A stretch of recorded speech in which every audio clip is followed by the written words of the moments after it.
Topic है भूगोल में खंड ब का पाठ संख्या 3, जिसका नाम है मानव विकास। और ये मानव विकास जो टॉपिक हम लोग पढ़ेंगे ये भारत के संदर्भ में होगा। तो सभी लोग जानते हैं मानव विकास जिसका संबंध या जिसका तात्पर्य है मानव जाति के कल्याण से। मानव विकास का मतलब लिया जाता है या अर्थ लगाया जाता है मानव जाति के कल्याण से। और एक बात हम भी जानते हैं, आप लोग भी भली भांति जानते हैं कि मानव जाति का कल्याण तब होगा जब मानव के साथ सामाजिक, आर्थिक, राजनैतिक आधार पर भेदभाव नहीं होगा। नहीं, मानव विकास का मतलब है मानव का कल्याण। देश चाहे भारत हो चाहे वह अमेरिका हो, मानव का कल्याण तब संभव है, मानव का विकास तब संभव है जब उस देश में सामाजिक आधार पर, आर्थिक आधार पर और राजनीतिक आधार पर किसी प्रकार का भेदभाव न हो। क्योंकि यदि जिस देश में सामाजिक, आर्थिक और राजनीतिक आधार पर भेदभाव होगा उस देश में मानव का कल्याण कभी नहीं होगा। तो मानव के कल्याण के लिए, मानव के विकास के लिए जरूरी है कि सामाजिक, आर्थिक और राजनीतिक आधार पर जो भेदभाव हो रहे हैं उस भेदभाव को हटाया जाए, मिटाया जाए। तब जाकर सब लोगों को आगे बढ़ने का क्या मिलेगा, मौका मिलेगा। और जब सबको आगे बढ़ने का मौका मिलेगा तो निश्चित है कि हमारा देश बड़ी तीव्र गति से आगे की ओर क्या होगा, बढ़ेगा, विकासशील से विकसित की ओर कदम बढ़ेगा। अब मानव विकास की अवधारणा के बारे में चर्चा हम लोग बहुत पहले ही कर चुके हैं और मैं बता दिया हूं कि मानव विकास की अवधारणा 1990 ईस्वी में 1990 ईस्वी में दो व्यक्ति ने किया था, डॉक्टर महबूब उल हक एंड भारत के थे डॉक्टर अमर्त्य सेन। इन दोनों व्यक्ति ने मिलकर 1990 ईस्वी में मानव विकास की अवधारणा को, विचारधारा को क्या किया था, पेश किया था। डॉक्टर अमर्त्य सेन भारत के अर्थशास्त्री थे जिन्हें 1998 ईस्वी में कल्याण अर्थशास्त्र के लिए नोबेल पुरस्कार मिला था। और डॉक्टर महबूब उल हक कहाँ के थे, पाकिस्तान के थे। ये भी क्या थे, अर्थशास्त्री थे। 90 में इन्होंने पेश किया था। इनकी रिपोर्ट को यूएनओ का एक संस्था है, यूएनओ मतलब यूनाइटेड नेशन ऑर्गेनाइजेशन के अधीन काम करने वाला एक अंग है, नाम है यूएनडीपी मतलब यूनाइटेड नेशन डेवलपमेंट प्रोग्राम।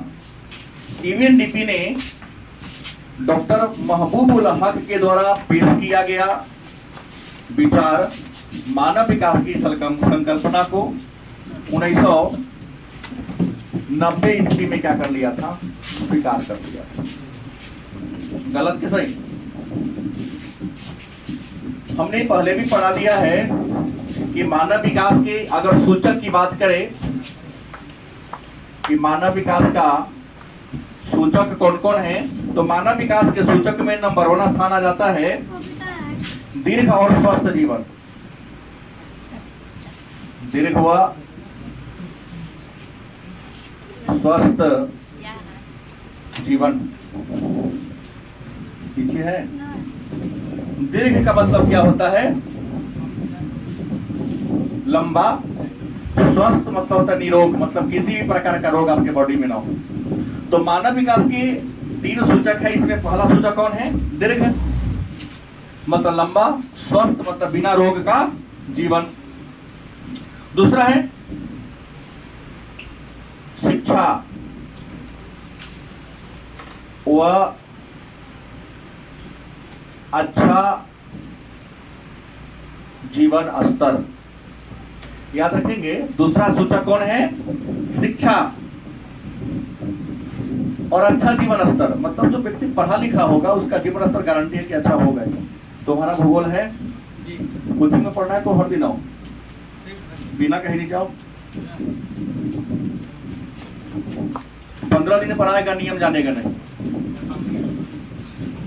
जिसका विषय होगा उस नियम है, नीचे ही बैठेगा, ऊपर बैठा उसको भगा दिया जाएगा। पंखा चल रहा। तो हमने कहा शिक्षा और अच्छा जीवन स्तर। एक बात है, पढ़ा लिखा लोग, अच्छा पढ़ा लिखा, अंगूठा मतलब सीधे दस्तखत करने आके वो पढ़ा लिखा नहीं है। जैसे तैसे पढ़ लियो आप। बिहार बोर्ड में इंटर पास हो गए या बीए पास हो गए, इसको शिक्षित नहीं माना जाता, पढ़ा लिखा नहीं माना जाता। तो कागज का टुकड़ा के दे दिया है, उस कागज का टुकड़ा प्रमाण है कि बीए तक पढ़े, बाकी नॉलेज आपको नहीं है। उसी और हम लोग पुनः हमारा बिहार बढ़ने जा रहा है। अब तो भारत का नंबर 1 राज्य बिहार बन गया कि जहां मेडिकल और इंजीनियरिंग की पढ़ाई सरकारी विद्यालय में हो। नीतीश कुमार आके पढ़ा के इंजीनियर है, के पाटा का खुद पढ़ाएंगे।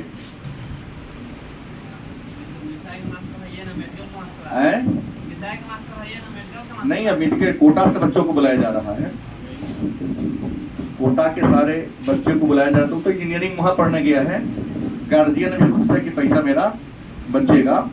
खुरपी बनाने वाला इंजीनियर बनेगा, हसुआ कूटने वाला, रिक्शा चलाने वाला, ठेला चलाने वाला, पॉकेट मारने वाला, चोरी करने वाला इंजीनियर बनेगा बिहार के स्कूल में पढ़ने वाला। इससे तो नहीं बनेगा ना। तो शिक्षा और अच्छा जीवन स्तर, गलत की सही। तीसरा जो सूचक है वह है और भी कही है मानव अधिकारों की गारंटी। मानव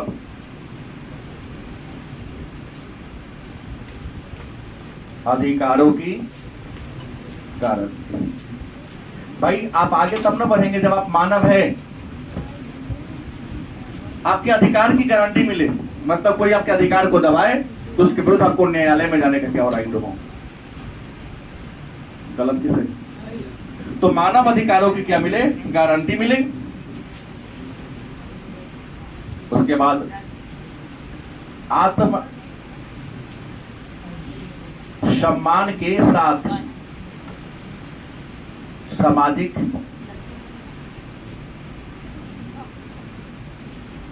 आर्थिक राजनैतिक स्वतंत्रता। मतलब पूरी आत्मसम्मान के साथ सब कुछ है, लेकिन याद रखिएगा अगर आपके पास आत्मसम्मान नहीं है तो कुछ नहीं कर पाओगे। तो आत्मसम्मान के साथ सामाजिक, आर्थिक और राजनीतिक स्वतंत्रता आपके पास होनी, तभी आप डेवलपमेंट करेंगे, आगे बढ़ेंगे। नहीं तो आपको आगे बढ़ने में बहुत सारी क्या होगी, परेशानियां होगी। तो एक बात तो जान लीजिए कि मानव विकास की अवधारणा 1990 में आया। देने वाले विद्वान महबूबुल हक और भारत के अमर सेन। इनके रिपोर्ट को यूएनडीपी ने 1990 में स्वीकार कर लिया। यूएनडीपी संयुक्त राष्ट्र संघ के अधीन नियंत्रण में रखकर काम करने वाली क्या है, एक संस्था है। गलत की सही। और 1990 से ही यह प्रतिवर्ष मानव विकास का रिपोर्ट क्या करती है, जारी करती है। गलत सही। मैं पढ़ा दिया हूं मानव विकास का सूचक।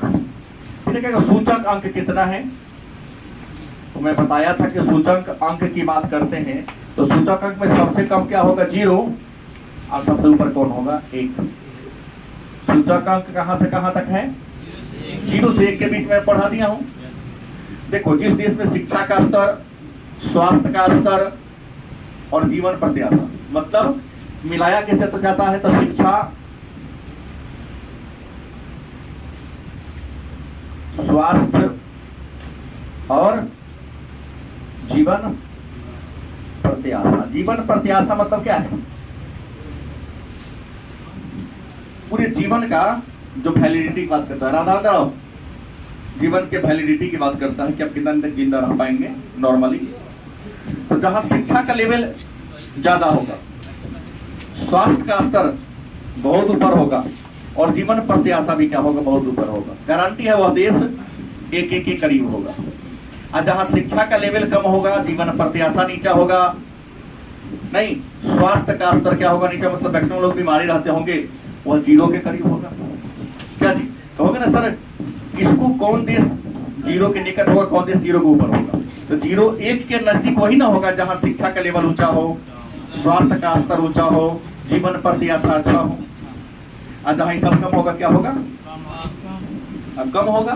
तो 3 के आधार पर और भी कई हैं, गरीबी है, भूखमरी है, क्या जी, लेकिन मेन इस 3 को क्या कर लिया गया है, मान लिया गया है। मानव विकास के सूचक कितने हैं, 3 हैं, इन तीनों को मान लिया गया है। लेकिन आज के दौर में तो ऐसे बहुत चीज है, क्या जी, परिवहन आ जाएगा, संचार आ जाएगा, भौतिक वस्तु की उपलब्धता आ जाएगी, प्राकृतिक संसाधन की उपलब्धता आ जाएगी। इन सबको जोड़ के तुलना के बढ़ेगा। केवल इन तीनों को देखकर किसी के विकास की कल्पना करना संभव है, नहीं संभव है। पता ही है कि आजकल तो लोग PhD कर लिया है। अब PhD का फुल फॉर्म जाके पूछ लीजिए मुझसे, गारंटी है ना आएगा, 90% को नहीं आएगा। 10% जो रियल में PhD करते हैं, बाकी के 1.5 लाख रुपया देके केवल डिग्री को खरीद लेते हैं, है ना ही सवाल। तो जिसमें ज्ञान होता है ना, उसके फेस की चमक भी कुछ अलग होती है। ज्ञानी व्यक्ति को अपने ज्ञान से ही पूरा अंधेरा दूर हो जाता है। बाकी आप कितनों डिग्री बरकरार रख लिया, नॉलेज रियल में नहीं है, 1000 वाट का बॉल भी जला दो ना, तो उसके सामने अंधेरा ही दिखाई देगा। क्या पता कौन प्रश्न कब मेरे सामने प्रकट हो जाए, उपस्थित हो जाए। तो ये 3 आधार पर जीवन मानव विकास के सूचक को ये किया जाता है। इसके साथ साथ तो मानव विकास का ही बात को जान के, मानव विकास की वैसी अवधारणा है जो कहता है कि व्यक्ति के विकास के लिए जरूरी है कि उसके साथ सामाजिक, आर्थिक और राजनीतिक स्तर पर भेदभाव न हो, उसे स्वतंत्रता पूर्वक जीने की क्या हो, जीने दिया जाए, और उसको विकल्पों में क्या कर दे, विकृति कर देगा। क्योंकि कोई व्यक्ति आगे तब बढ़ेगा जब उसके पास विकल्प में क्या होगी, बढ़ोतरी होगी। आप विकल्प नहीं बढ़ाओगे तो गारंटी हुआ व्यक्ति आगे नहीं बढ़ेगा। अब सवाल है, हमको पढ़ना किसके बारे में है, भारत के बारे में पढ़ना। किसके बारे में, भारत के बारे में पढ़ना है। तो भारत में अगर मानव विकास की बात करें, भारत व मानव विकास, तो भारत और मानव विकास की बात करें तो हमने कहा कि मानव विकास रिपोर्ट जारी करने वाली संस्था कौन है, UNDP। कौन जारी करती है, UNDP। मानव विकास रिपोर्ट मतलब ह्यूमन डेवलपमेंट इंडेक्स, HDI कौन जारी करती है, UNDP। जारी कब से हो रहा है, 1900। इसमें पहले देशों की संख्या क्या थी, कम थी, और धीरे धीरे एकाध गो देश की संख्या होता जा रहा है, बढ़ता जा रहा है। और वर्तमान समय में मानव विकास सूचकांक में कितने देश हैं, 193 देश की कम है। यूएनओ में 193 है, हमने कहा यूएन मानव विकास सूचकांक में, हम यूएनओ नहीं पूछ रहे हैं, पढ़ाया हूं पहले हम। शिवानी बोलो, 156, 188 नवा से नहीं बोल सकते। 189 कितना है, 189 देशों में इंडिया का स्थान 132वां। क्या रंजन, लेटेस्ट आंकड़ा है ये, पहले इससे पहले 31 था, ये घटता बढ़ता रहता है। मैं शायद दिखाया हूं मानव विकास HDI के जो लेटेस्ट रिपोर्ट आया है 2022-23 का, इसमें 189 देशों में भारत का लेवल कितना है, 132वां है। और इस रिपोर्ट का प्रकाशन रियल में कहा जाए काम यहां से शुरू किया, लेकिन रियल में पेश करना शुरू हुआ 1993 ईस्वी से। कब से, बना यहाँ, लेकिन सब बनाने में 2 साल का समय लगा ही से, आंकड़ा तैयार करने में। तो 90 में हुआ, 93 से काम करना शुरू किया, रिपोर्ट आना शुरू हो गया। और इसका रिपोर्ट कब तैयार होता है तो बता दो, इसके रिपोर्ट की बात करते हैं तो मानव विकास का रिपोर्ट अब प्रतिवर्ष आता है। क्या आता है? प्रतिवर्ष, हर साल क्या होता है? पेश होता है। भारत पहले 131वें स्थान पर था, थोड़ा सा क्या हो गया, लेवल खसा के कहाँ आ गया है, 125वें स्थान पर आ गया है। और हमने कहा कि सूचक है 0 से 1 के बीच। जिस देश में शिक्षा का स्तर, स्वास्थ्य का स्तर, जीवन प्रत्याशा जितना ज्यादा होगा वह 1 के उतना ही करीब होगा, और जहां पर इसका लेवल कम होगा 1 से क्या होगा, नीचे होगा। और शायद मैंने पहले ही बता दिया है आपको एक बार कि मानव विकास सूचकांक में सबसे नंबर 1 में कौन है? 99। क्या जी? उसके बाद फिनलैंड भी है, स्विट्जरलैंड भी है,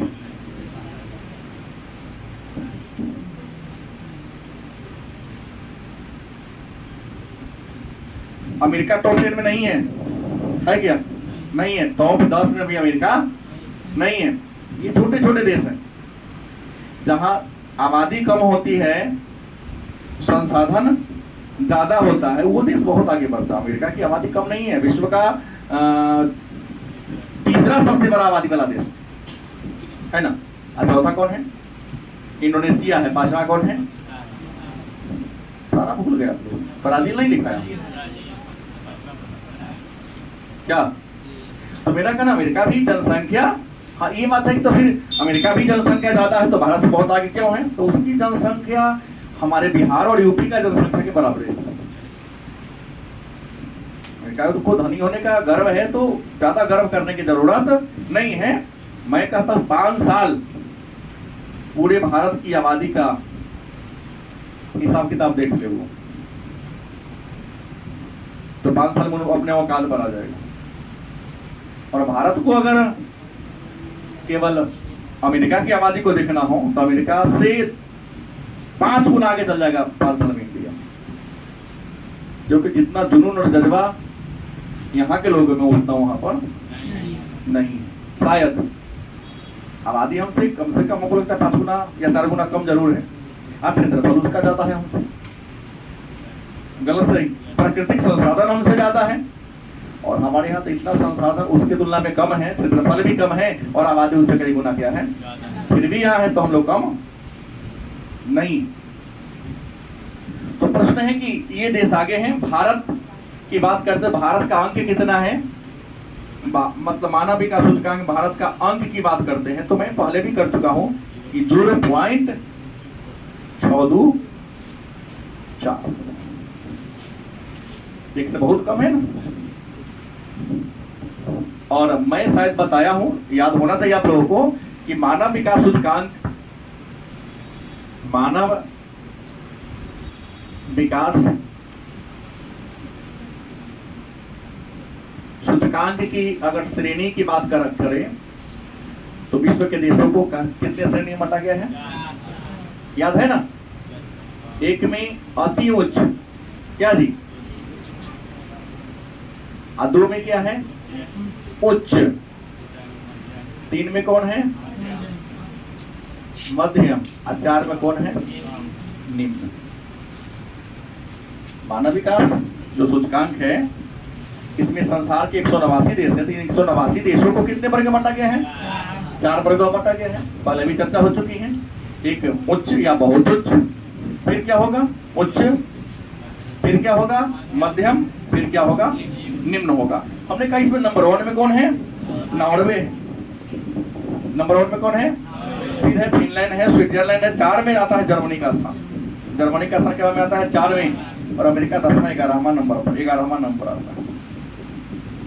अब सवाल है कि भारत की बात करते हैं तो भारत में मध्यम रहने के पीछे रीजन है। भारत की बात करें तो भारत में रीजन है यहां पर गरीबी। क्या है, गरीबी और जनसंख्या के अनुपात में संसाधन का न होना। जनसंख्या जितनी है, जैसे मान लिया तुम आगे बढ़ना चाहते हो तो तुम्हें जितना चीज की जरूरत है, अगर उतना चीज तुम्हें उपलब्ध करा दी गई तो गारंटी है तुमको आगे बढ़ने से दुनिया की कोई ताकत। गलत कि सही? अब देखो, रात में कुछ बच्चों को पढ़ने की इच्छा रही होगी, इतनी गर्मी थी, बिजली भी नहीं थी, क्या जी भाई, जब लालटेन था तो उस समय अलग की बात थी, लेकिन जो व्यक्ति एक बार बल्ब के प्रकाश में जी लिया हो, पुनः उसको लालटेन युग में लाओगे, दिया के युग में लाओगे, तो वह नहीं चल पाएगा। चल पाएगा? क्योंकि इंसान जैसा सुख सुविधा भोग लेता है, प्रयास करता है उसे मैं ऊपर उठ जाऊं। क्या है मनमोहन? तो गर्मी ज्यादा थी, गर्मी भी ज्यादा रहती, लेकिन अगर पूरे वोल्टेज के साथ, पूरे पावर के साथ क्या होता, बिजली रहती, तो गारंटी है कि आप पढ़ते, लेकिन आपकी भी कमी है, वोल्टेज ज्यादा गारंटी रहता है, तो लोग प्रकाश में टेलीविजन और मोबाइल का प्रयोग ज्यादा कर देते हैं। कल तो बढ़िया लंगाई देगा, मोबाइल देख लेते हैं, कुछ डेटा अभी 12 बजे तक यूज ना होगा तो क्या होगा, खत्म हो जाएगा। तो गरीबी की बात करते हैं। गरीबी क्या है? तो गरीबी की परिभाषा उम्मीद है सबको पता है कि गरीबी उस स्थिति को कहते हैं जिसमें लोग अपने जीवन की जो न्यूनतम आवश्यकता उसको पूरा नहीं कर पाता। नहीं, कोई पूछेगा ना कि गरीबी क्या है, अंग्रेजी में कहते हैं पॉवर्टी। दोनों का प्रश्न है कि गरीबी क्या है या गरीबी से आप। तो गरीबी उस स्थिति को कहते हैं जिसमें कोई व्यक्ति अपने जीवन की जो न्यूनतम आवश्यकता है, जीवन की जो न्यूनतम जरूरत है, और जीवन के लिए न्यूनतम क्या चाहिए, तो भोजन, वस्त्र, आवास।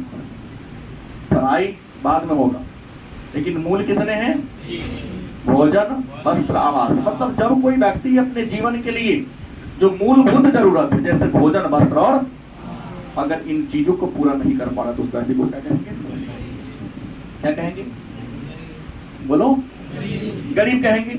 तो गरीबी क्या है, बात को जान गए कि जब कोई वैसी स्थिति जिसमें कोई व्यक्ति अपने जीवन की जो मूलभूत आवश्यकता है उसको पूरा नहीं कर पा रहा हो, कोशिश तो कर रहा है लेकिन पूरा, क्या कहेंगे, गरीबी कहेंगे। क्या कहेंगे?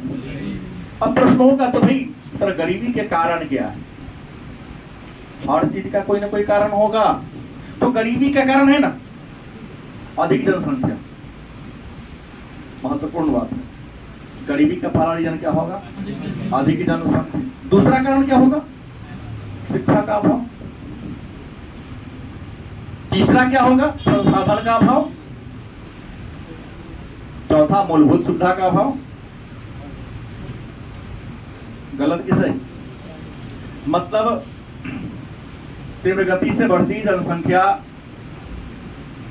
शिक्षा का अभाव, संसाधन की कमी, गरीबी के लिए क्या है, जिम्मेवार कारक है। फिर होगा तो गरीबी दूर हम कैसे करेंगे? तो गरीबी को दूर करने का तो सबसे पहला उपाय मैं कब बताता हूं कि शिक्षा का लेवल को बढ़ाओ करता हूं, क्योंकि शिक्षित इंसान ही हर चीज में कंपैरिजन या तुलना कर पाता है। जो गरीब होगा तो सोच लेता है कि 8 गो बेटा होता ही, अगर 10-10 हजार रुपया कमा के देगा, 80,000 के महीना आएगा, तुरंत गांव के सब खेत लिखा के हमारे हो जाते हैं, गांव के सब रईस हो जाएंगे। लेकिन वो भूल जाता है शिक्षा के अभाव में कि 8 बेटा होगा तो 16 प्रकार की समस्याएं होगी। 8 होकर समस्या, ठोकरा घर वाली की समस्या ना होगा। और 20 साल तक उसको बड़ा करने में तुम जितना कमाए रहोगे ना, कुछ नहीं फर्क पड़ेगा, खिलाते पिलाते रह जाओगे, उसको अच्छा शिक्षा नहीं दोगे। गलत कि सही? तो कमाएगा क्या, तो दिल्ली जाएगा और 10,000 के महीना कमाएगा, 12,000 के क्या करेगा?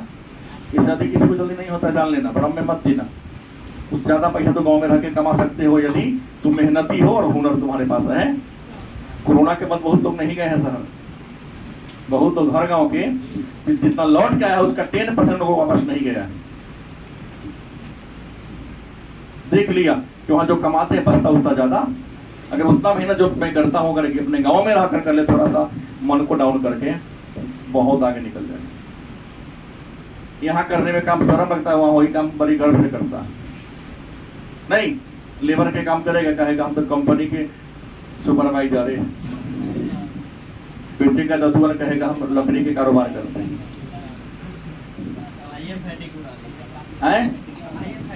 हाँ, दवाई के दुकान में काम करेगा तो दवाई कंपनी में काम करते हैं, दुकान को कंपनी बना देता है। झूठ बोलने का भी क्या मनमोहन है। अब गांव के लोग तो परेशान हो जाते नहीं, तो पढ़ा लिखा हो ही नहीं, एक बार दवाई कंपनी में सुपरवाइजर के ना बने के लिए 90% झूठ बोलता है। क्या समझ अनुभव है ना तुम्हारे पास? नहीं अनुभव। तो गरीबी के कारण जान गए, निदान करने का उपाय है कि शिक्षा का लेवल को क्या करना पड़ेगा। शिक्षा बढ़ेगा तो जनसंख्या भी घटेगा, जान लीजिएगा। स्वास्थ्य का लेवल भी ऊंचा होगा। जैसे सब जानता है कि आप सभी जानते हैं कि हमको तबीयत खराब क्यों होता है, लेकिन जैसे ठेला देख लेते हैं तो मन बेचैन हो जाता है। जब डॉक्टरों के तो बाल बच्चा है, मेरा मन खराब होगा तब ना उसको पैसा देंगे तो उसका बाल बच्चा जिएगा। क्या राधा? सही बात है। पढ़े लिखे रहेंगे तो आप अपने बॉडी के अनुसार भोजन, बॉडी के अनुसार दिनचर्या को तय करेंगे। लेकिन शिक्षित नहीं है तो जे मन होगा वैसे करेंगे। मंगनी में मिल गया तो यहाँ तक खा लिया, कई लोग होते हैं, नहीं तो चलेगा नॉर्मल की तरह। तो ये सबको तय करना है। क्या तो गरीबी को दूर करना, शिक्षा का स्तर बढ़ाना होगा, संसाधन की उपलब्धता बढ़ानी होगी। सरकार को भी क्या करना होगा कि गरीबी निवारण के लिए विभिन्न प्रकार के कार्यक्रम बनाना पड़ेगा। सरकार तो बहुत कार्यक्रम बनाएगी, लेकिन लाभ किसको मिलता है? उसी को जगह पढ़ा लिखा होता है। मूर्ख को लाभ मिलता होता। गांव में देखो एक आदमी 3 बार इंदिरा आवास ले चुका है, और जो रियल में जिसको जरूरत है उसको एक बार नहीं मिला। अंत्योदय अन्य योजना, जिसके घर में सरकारी जॉब है उसको नहीं लेना है, और जिसको रियल वांट्स है उसको नहीं मिला। कई लोग जिसको जरूरत है उसको मिल चुका है। तो यहाँ सब राजतंत्र ठीक ठाक है तरफ से। राजा जानता था कौन क्या है, लोकतंत्र में उसी को अधिकार मिल पाता है तो क्या बोलचट होता है, जो थोड़ा पढ़ा लिखा अधिकार सारा प्रयोग कर लेता है। गरीबों के कल्याण के लिए हमारी केंद्रीय सरकार और राज्य सरकार ने भी बहुत सारी योजना लाई। कितना को पता है कि उद्यमिता विकास योजना के तहत 10 लाख रुपया मिलता है, महिला के नाम पर मिलता है 10 लाख, 5 लाख रुपया फ्री माफ हो गया। अब 5 लाख रुपया वो दूसरे के बाद 1% ब्याज तुमको देना पड़ेगा। पता है? नहीं पता है, पढ़ेगा तब ना। पेपर हाथ में आएगा, राशि फल देखिएगा, कोना हॉल में कौन सिनेमा लागल है, कौन की। हाँ, कल बड़ी चर्चा का मुद्दा था, कोना तो कोना में क्रिकेट हो रहा था।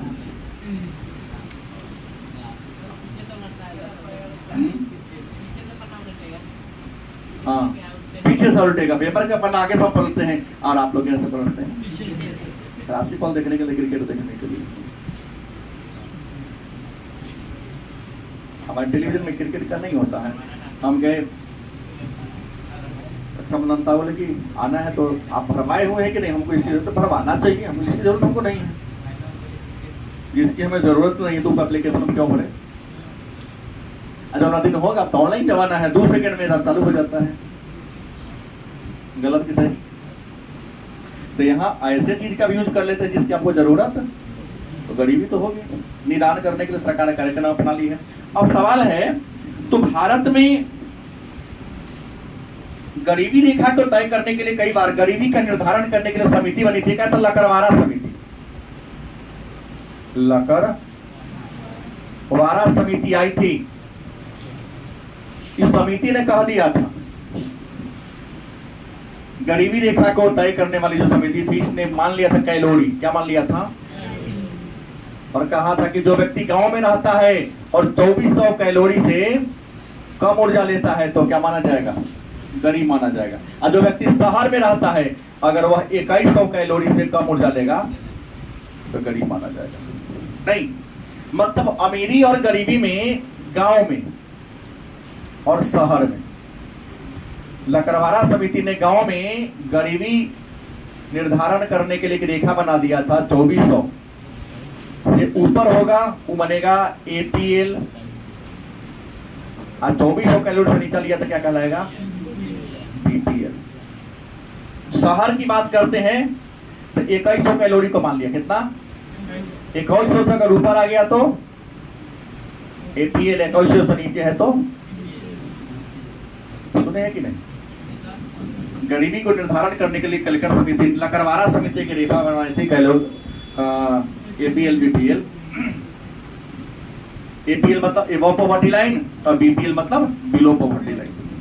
ग्रामीण क्षेत्र में 2400 कैलोरी तय किया और शहरी क्षेत्र में, अब ऐसा कहोगे सर गांव में ज्यादा शहर में कम क्यों? शहर में फटकल चटकल चावल आता है, 2 गिलास निकालो कुकर में रखो, ना उसको फटकने का है ना फटकने का है। शहर के लोगों को मेहनत कम करना पड़ता है, इसलिए कम ऊर्जा में बिगड़ काम। लेकिन गांव के लोगों को मेहनत ऊर्जा ऊर्जा गलत किस है। बाद में सरकार ने 2011 ईस्वी की बात करते हैं, 2011 में वर्ल्ड बैंक आया था, विश्व बैंक आया था। इस विश्व बैंक ने कहा कि गरीबी के लिए कि जो व्यक्ति $1.78 कितना, जिस व्यक्ति की आय प्रतिदिन $1.78 से कम है उसे गरीब माना जाएगा। लेकिन जिस व्यक्ति की आय $1.78 से क्या है, ज्यादा है, उसे गरीब मतलब ये कौन कहा? विश्व बैंक का रिपोर्ट है, 2011 में रिपोर्ट दिया। अब कहो कि $1.78 पर कई रुपया था, क्या 80 से गुना कर दो, लगभग 80 रुपया है ना। $1 बराबर इंडिया क्या रुपया, 80 रुपया। मतलब मोटा मोटी ले सकते हैं कि 100 के आसपास आएगा लगभग, अगर लेके चला जाए। क्या समझ, 1.78 में 120-25 के आसपास आएगा कि नहीं आएगा? तो 120 रुपया अगर आप डेली कमाते हैं तो आप गरीब नहीं है। उस ऊपर का तो एपीएल, नीचे कमा रहे तो बीपीएल। आरबीआई भी आया था, रिपोर्ट दिया था। इसके बाद एक और रिपोर्ट आई थी, सचिन तेंदुलकर समिति का रिपोर्ट, सुने होंगे ना। कौन समिति? सचिन तेंदुलकर समिति। ये तो महा चौपट वाला रिपोर्ट दिया था। इसका ये देखा कि हम एक दिन में जितना एक प्लेट में नाश्ता कर लेते उतना कीमत गरीबी रेखा मान लिया। रिपोर्ट को सरकार ने लागू भी नहीं किया, कहा कि आप तो बहुत गलत रिपोर्ट दे दिए भाई, ऐसा होना नहीं था। सचिन तेंदुलकर समिति की अगर हम बात करें तो इन्होंने कहा था ग्रामीण क्षेत्र के लिए अलग रिपोर्ट दिया था और शहरी क्षेत्र के लिए रिपोर्ट इन्होंने क्या दिया था, अलग दिया था। और सचिन तेंदुलकर समिति ने अपने रिपोर्ट में कहा था कि जो ग्रामीण क्षेत्र में रहता है कमाता प्रतिदिन 816 रुपया और शहरी क्षेत्र में 1000 रुपया। ग्रामीण क्षेत्र में क्या रुपया, 816 रुपया, और शहरी क्षेत्र में प्रति महीना उपभोग कर लेता है, मैंने अपना खर्चा कर लेता है, तो गरीब नहीं माना जाएगा। छोटा वाला रिपोर्ट है कि नहीं। अभी रोड पर मंदिर समय आ रहा था तो सामने वाले मुकेश जी से कोई बात कर रहा था कि कल हल्दीराम में नाश्ता करने गए, 2 आदमी बढ़िया से किए, 250 रुपया ले लिया।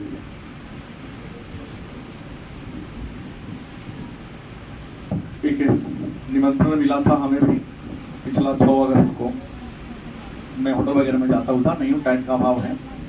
कई बार की स्थिति नहीं सर चलना है आपको, कोई संस्थान वाले थे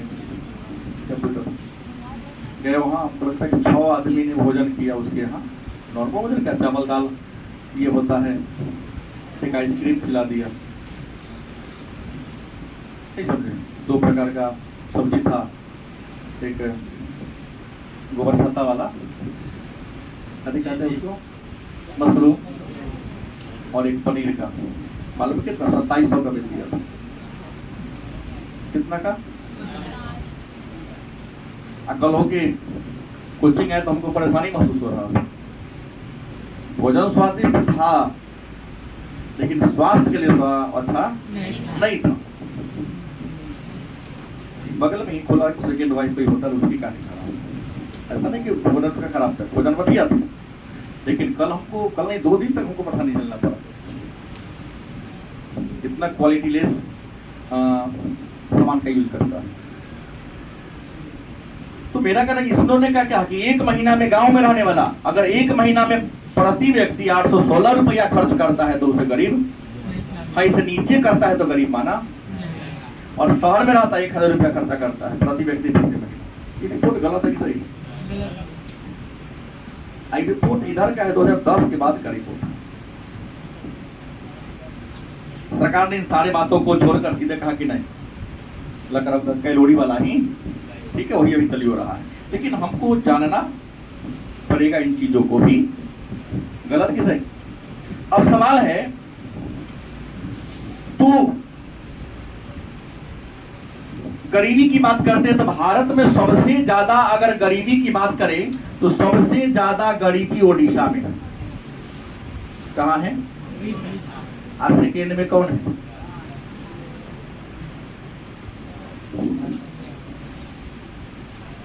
सबसे ज्यादा गरीबी किस राज्य में है?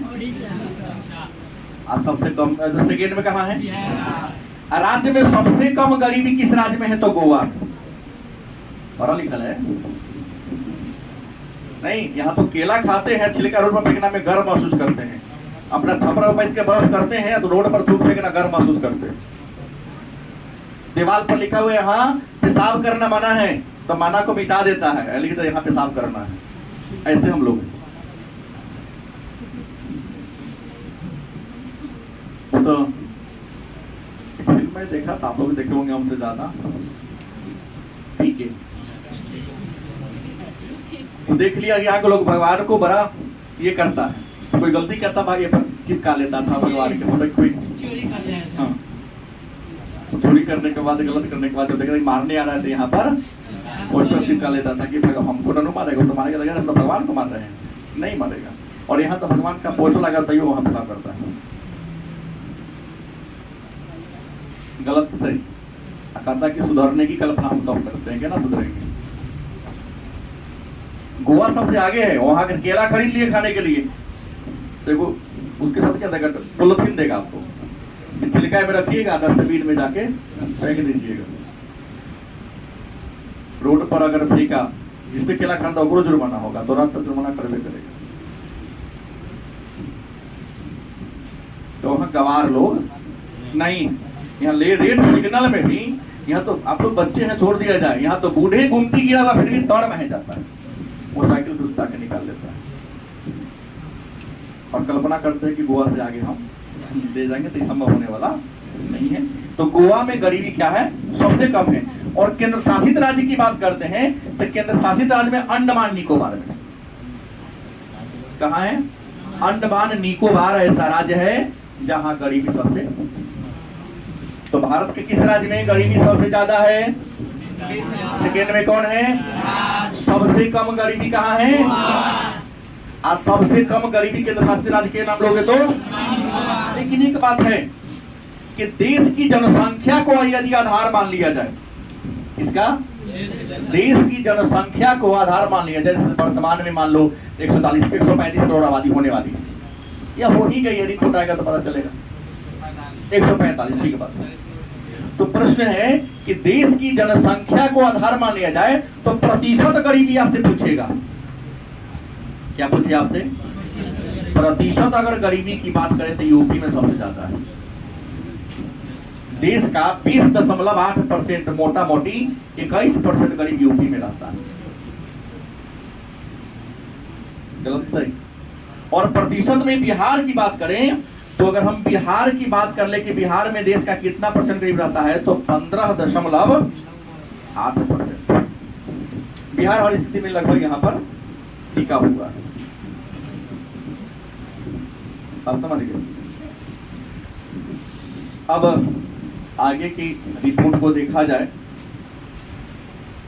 तो गरीबी की वजह से कई प्रकार की अन्य समस्याएं भी आ जाती हैं।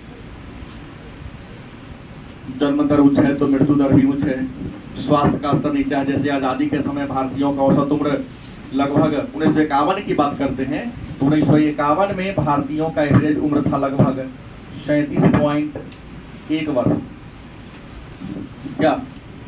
लेकिन वर्तमान समय की अगर बात कर लें तो भारतीयों को लगभग 70 तक पहुंच गया है, 69.9 है, लगभग 70 मान लिया।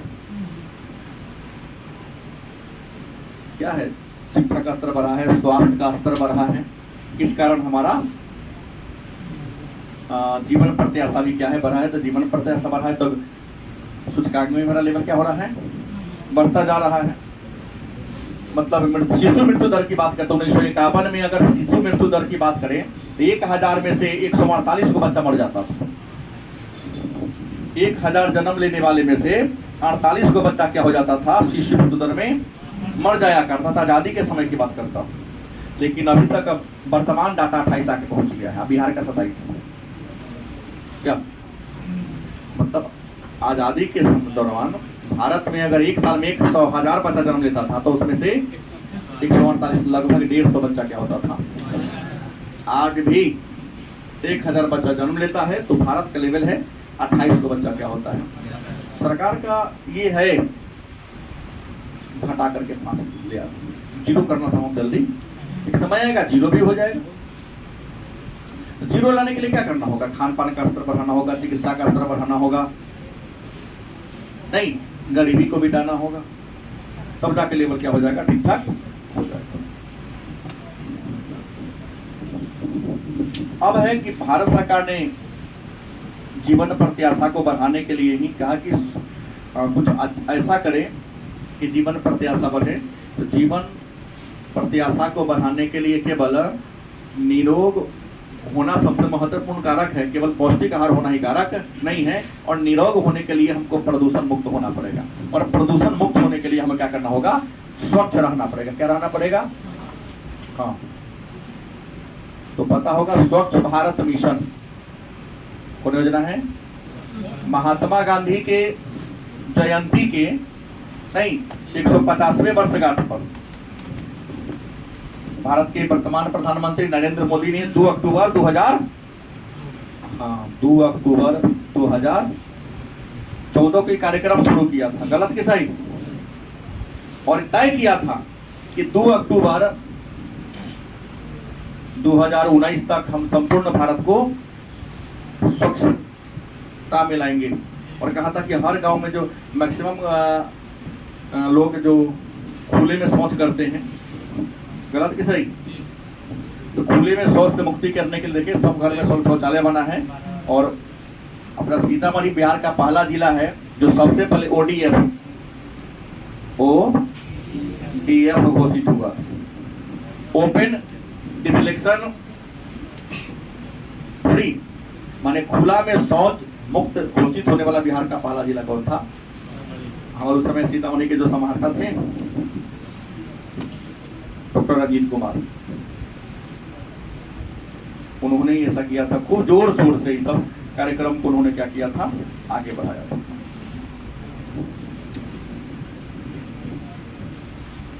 ये बात होगी। बाकी भारत के साक्षरता के कई डाटा और है यहाँ, हम सब पढ़ लिए कि भारत में साक्षरता का लेवल 74.0 है, बिहार में इसका लेवल लगभग 64 के आसपास है, महिला में 53 के आसपास है, पुरुष साक्षरता लगभग 81% है, महिला साक्षरता 75% है। एवरेज की बात करेंगे तो 74.04। लेवल सब चीज का क्या हो रहा है, बढ़ रहा है, और मानव विकास में हमारा लेवल क्या हो रहा है, ऊपर होता जा रहा है।